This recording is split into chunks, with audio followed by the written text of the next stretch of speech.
Okay, today I'm gonna make a salty dog. A salty dog is a classic cocktail made with vodka and grapefruit juice, served in a highball glass with a salted rim. The salt is the only difference between a salty dog and a greyhound cocktail. Vodka may be used as substitute for gin. Nevertheless, it is historically a gin drink. To start, let's trim the glass.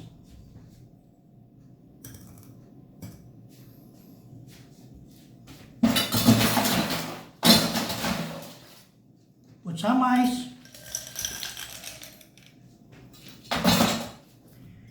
$50 ml vodka.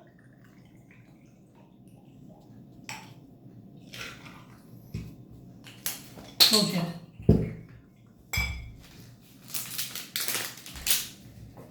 Fill with grapefruit. Actually, this is a 4 ounces of grapefruit juice.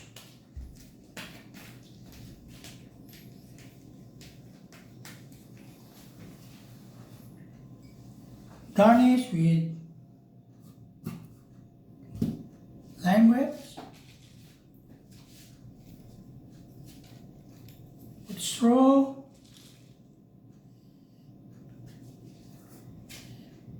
enjoy your salty dog.